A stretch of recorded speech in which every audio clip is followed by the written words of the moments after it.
जहाँ जिस प्रांगण में बैठे हैं वह पवित्र प्रांगण भगवान शिव का मंदिर आपके सामने है। बोलिए भगवान शिव शंकर की जय, भगवान शिव शंकर की जय। आज विकास यात्रा के चौथे दिन पर मंच पर विराजमान कार्यक्रम के मुख्य अतिथि परम सम्मानीय और इस विधानसभा के लोकप्रिय विधायक रामलल्लू बैस जी, साथ ही साथ कार्यक्रम की अध्यक्षता कर रहे नगर निगम के अध्यक्ष परम सम्मानीय देवेश पांडे जी, मंच पर विराजमान भारतीय जनता पार्टी के पूर्व जिलाध्यक्ष एवं प्रदेश कार्य समिति सदस्य आदरणीय वीरेंद्र गोयल जी, नगर निगम से हमारे आए हुए बीच में आयुक्त महोदय श्री पवन सिंह जी,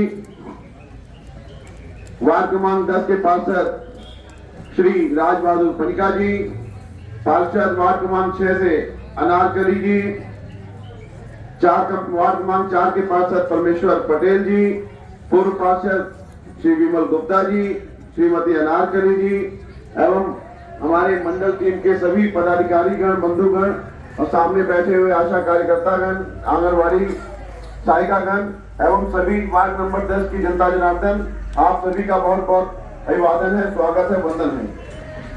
विकास यात्रा जो कि वार्ड क्रमांक 2 के ग्राम मुहेर से प्रारंभ हुई है 5 तारीख को, और ये विकास यात्रा का मेन मोटो क्या है, इसका लक्ष्य क्या है? मोदी जी का विजन यानी कि मोदी जी के सपने, जिसे शिवराज सिंह जी ने अपना मिशन बना लिया है। मोदी जी ने जो सपना देखा था कि हर गरीब के घर में हम पानी पहुंचवाएंगे, हर गरीब का हम राशन कार्ड बनवाएंगे, हर गरीब का हम आयुष्मान भारत कार्ड बनवाएंगे, हर गरीब के यहाँ हम लाडली लक्ष्मी योजना से उसकी बच्ची का परिवरष करेंगे। सभी जन कल्याणकारी योजनाओं के बारे में जिसे मोदी जी ने सोचा, उस मिशन को पूरा करने के लिए हमारे प्रदेश के माननीय मुख्यमंत्री शिवराज सिंह चौहान जी ने बीड़ा उठाया, और इस बीड़ा को सिरोली में माननीय विधायक रामलल्लू बैस जी आगे लेके जा रहे हैं।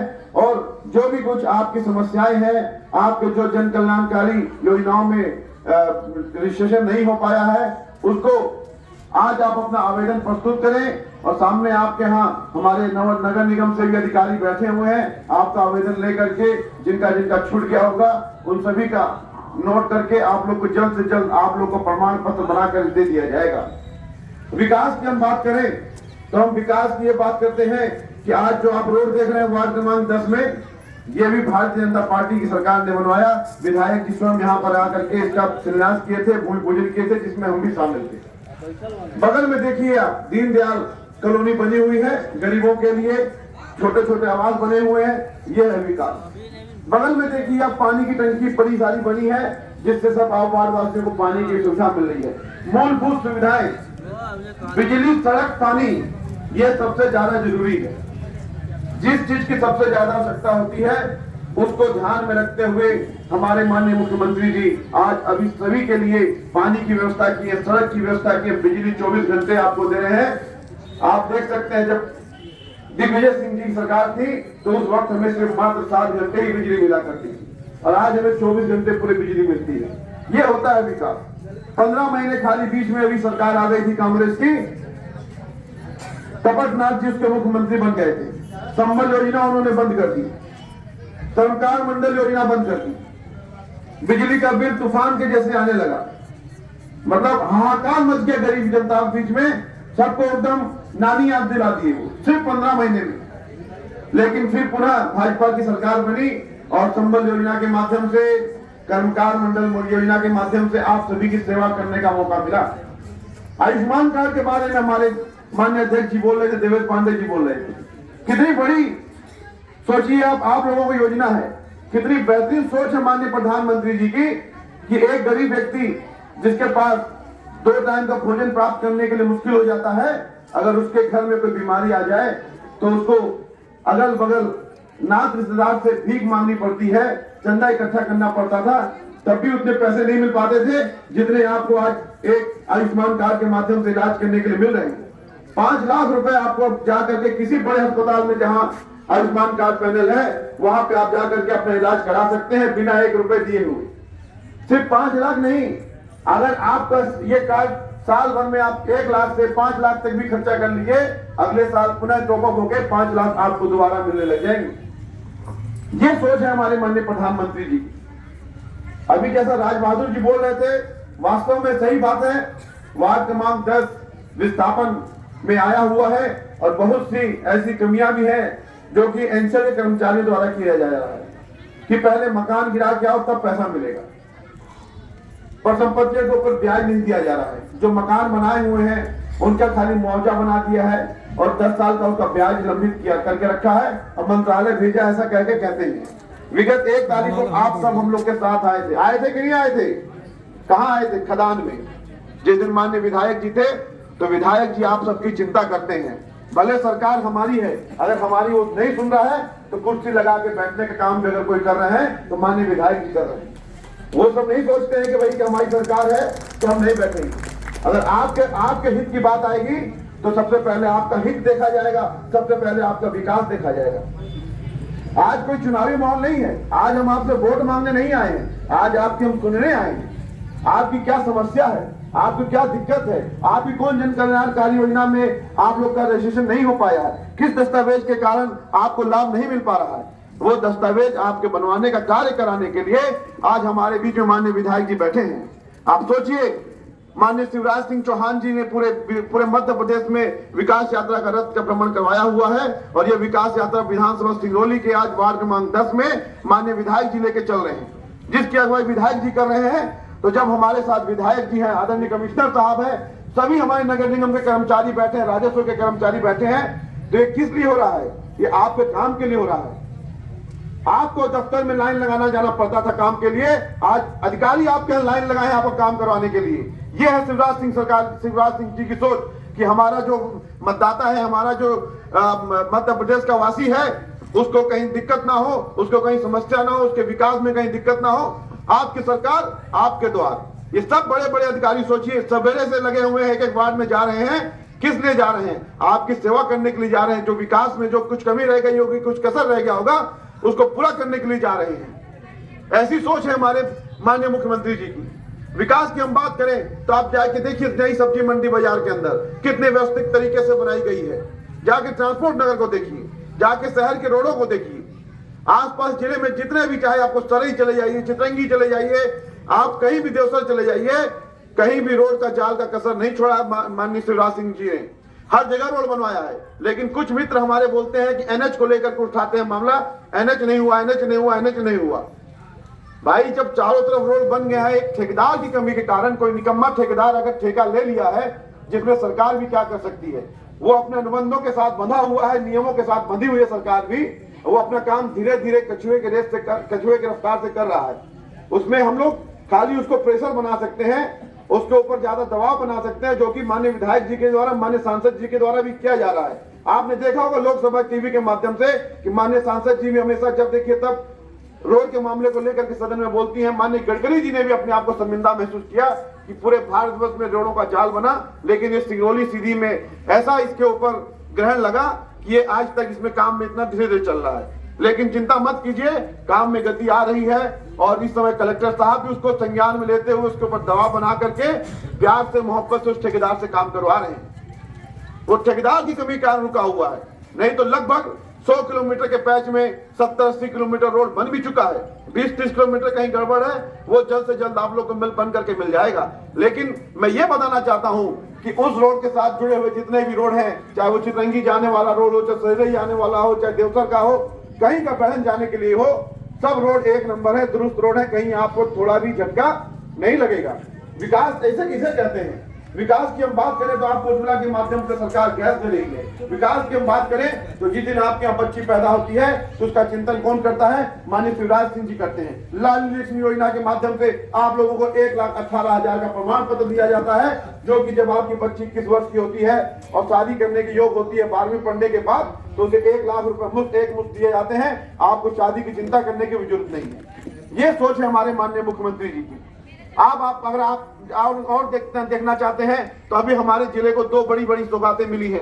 एक मेडिकल कॉलेज और दूसरा माइनिंग कॉलेज। मेडिकल कॉलेज बन जाने से जब यहाँ मेडिकल कॉलेज सुचारू रूप से चालू हो जाएगा तो आपके ही बच्चे, आपकी बेटा, आपकी बेटी डॉक्टरनी बन के वहां से निकलेंगी और आपका नाम रोशन करेगी, आपका परिवार का नाम रोशन करेगी। माइनिंग कॉलेज जो कि देश में दूसरा माइनिंग कॉलेज खुलने जा रहा है तो वह सिंगरौली को चुना गया है। कितनी बड़ी बात है। पूरे देश में सिर्फ और सिर्फ एक माइनिंग कॉलेज हुआ करता था, वो धनबाद में हुआ करता था। वहां सीटें नहीं मिलती थी इतनी, क्योंकि पूरे देश में जब एक माइनिंग कॉलेज है तो इतना एप्लीकेशन आता था कि बड़े मुश्किल से बच्चों को वहां पे दाखिला मिलता था। और आज आप सौभाग्यशाली हैं कि आपके जिले के अंदर माइनिंग कॉलेज खुलने जा रहा है। आपका बेटा, आपकी बेटी इंजीनियर बन के निकलेगी, आपका नाम रोशन करेगी, इस जिले का नाम रोशन करेगी। इससे ज्यादा और विकास क्या देखना चाहते हैं आप?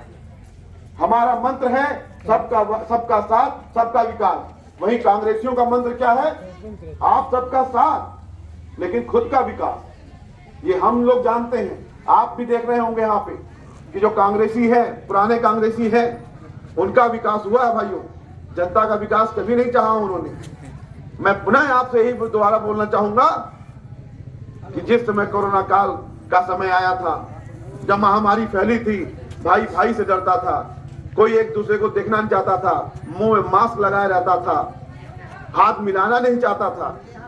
उस विश्व परिस्थिति में भी अगर किसी ने राशन बांटने का काम किया, किसी ने खाना पहुंचाने का काम किया, किसी ने दवाई पहुंचाने का काम किया, तो वो भारतीय जनता पार्टी का कार्यकर्ता रहा। भाई और बहनों, आप लोगों को बीच में आकर के अपने परिवार की चिंता छोड़ते हुए, अपनी बीमारी की चिंता छोड़ते हुए कि मुझे भी छूत बीमारी लग जाएगी, कहीं मैं भी कोरोना ग्रस्त ना हो जाऊं, उसके बावजूद भी अगर किसी के घर क्वारंटाइन हुआ तो उस क्वारंटाइन घर में दवाई पहुंचाने का काम किया तो भारतीय जनता पार्टी के कार्यकर्ताओं ने किया। भाई और बहनों, और मैं बताना चाहूंगा, जब इंजेक्शन निकल गया, वैक्सीनेशन चालू हो गया, लोगों के अंदर भय हुआ कि इंजेक्शन में क्या होगा।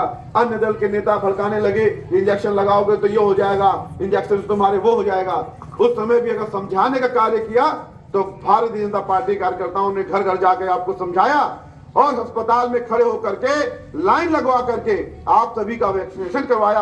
और आज आप देख सकते हैं कि पूरे विश्व में महामारी आतंक अभी भी मचाई हुई है। चाइना का तो हाल आप देख लेंगे, टीवी में देखते होंगे, तो चाइना तो बाप बाप किया हुआ है, लेकिन हमारे भारत में आप बता दीजिए कि कोरोना कहीं दिख रहा है? क्यों नहीं दिख रहा है? इसलिए नहीं दिख रहा है कि माननीय प्रधानमंत्री मोदी जी की जो मंशा थी, जो अटल उनका विश्वास था अपने साइंटिस्ट के ऊपर, अपने जितने भी जो दवाई बनाने वाले साइंटिस्ट हैं उनके ऊपर, उन्होंने ऐसी दवाई बनवाई कोरोना की कि वो कोरोना की 3 बार डोज आपने लगवा लिया और आज आप खुले बिंदास होकर गले मिल के घूम रहे हैं एक दूसरे के साथ। जहां देखना नहीं चाह रहे थे आज हाथ मिला रहे हैं आप लोग। ये संभव हो पाया है तो माननीय मोदी जी और शिवराज सिंह जी के चलते हो पाया है, और नहीं तो आज चाइना का हाल देख लीजिए आप भाइयों और बहनों। वहां अभी भी डेली 20,000, 30,000, 50,000 लोग मर रहे हैं डेली के डेली। ये हाल है चाइना जैसे महा इकोनॉमिकल देश को जिसको बोलते हैं, जिसके पास बहुत पैसा है, वो पैसे से भी अपने वहां के वासियों को नहीं बचा पा रहा है। तो मैं यही कहना चाहता हूं आपको, झाड़ू बुंदिया दे के कोई भी आप लोग के बीच में आएगा उसके चक्कर में मत पड़िएगा। वो खाली चुनाव के समय दिखेंगे आपको, उसके बाद जैसे गधे के सिर से सींग गायब होते हैं वैसे वो भी गायब हो जाएंगे, हो ही गए हैं। क्या उसके बाद चुनाव के बाद कोई अन्य दल का नेता आप लोग के बीच में आता है? आज विकास यात्रा लेकर के अगर हम लोग आए हैं, आपके सामने आए हैं, तो काम किया तभी आए हैं। जो करता है वही बीच में आ सकता है और जो नहीं करता मुंह छुपा के घूमता है। ये हम लोग के माननीय शिवराज सिंह चौहान जी को इतना अपने आप पे विश्वास है कि हमने विकास किया है। जो कोर्स कसर रह गई होगी वो भी पूरी करेंगे। लेकिन आप जाइए पब्लिक के बीच में और पता लगाइए कि किसका जन कल्याणकारी योजनाओं से जिसको लाभ नहीं मिल पा रहा है उसको हमको लाभ दिलवाना है, क्योंकि जन कल्याणकारी योजना आप लोगों के लिए ही बनाई गई है। हमारे पार्टी के पितृपुरुष पंडित दीनदयाल जी का सपना था, अंतिम पंक्ति में खड़े अंतिम व्यक्ति को हमें पहले देखना है। वही सपने को देखते हुए मोदी जी और शिवराज जी आज पूरा कर रहे हैं। गरीब से गरीब व्यक्ति घर में राशन मुफ्त में पहुंचवा रहे हैं, इंजेक्शन मुफ्त में लगवा रहे हैं, सबको सब सुविधाएं देने का प्रयास कर रहे हैं। बाकी जो यहाँ की जो मूलभूत सुविधाएं हैं विस्थापन के कारण, उसके लिए माननीय विधायक जी भी लगे हुए हैं, माननीय सांसद जी भी लगी हैं। भारतीय जनता पार्टी का मैं आपको विश्वास दिलाता हूँ भारतीय जनता पार्टी के एक कार्यकर्ता आपकी जो भी यहाँ समस्याएं, अपनी समस्या मानते हुए आपके साथ कंधे से कंधा मिलाकर खड़ा रहेगा। और आपका जो भी विस्थापन में समस्या आ रही है, चाहे वो नौकरी को लेकर के आ रही हो, सन 1980 के विस्थापन की बात कर रहे थे उस दिन हम लोग देखे, 1980 में लोगों को विस्थापन हुआ, आज तक उनको प्लाट नहीं मिला, उसको लेकर के भी हम लोग खड़े हुए। सन 2000 का नहीं हुआ, उसको लेकर के आपके साथ हम खड़े हैं। और निश्चित रूप से आप लोगों को हम लोग एनसीएल का जो भी होगा उसके सामने, जिस प्रकार आप लोगों ने मिलकर के एक बार एनसीएल गेट में ताला लगाया था, पूरे गेटों को बंद कर दिया था, पुनः अगर ऐसा मौका रहेगा तो हम उनके घरों में भी ताला लगा देंगे और अपना काम करवाएंगे। और आप सभी को मैं पुनः सभी को बहुत बहुत बधाई देता हूं, आप सभी के मंगल कामना करता हूं। जय हिंद, जय भारत। धन्यवाद अध्यक्ष जी। कार्यक्रम को आगे बढ़ाते हुए अब मैं निवेदन करूंगा वार्ड क्रमांक 5 के पूर्व पार्षद बिमल गुप्ता जी से आए और जनता को संबोधित करें। आदरणीय बिमल जी। आज विकास यात्रा के मुख्य अतिथि सिंगरौली विधानसभा के लोकप्रिय विधायक परम आदरणीय रामलल्लू बैस जी, भारतीय जनता पार्टी जिले के पूर्व अध्यक्ष, वर्तमान में प्रदेश कार्य समिति सदस्य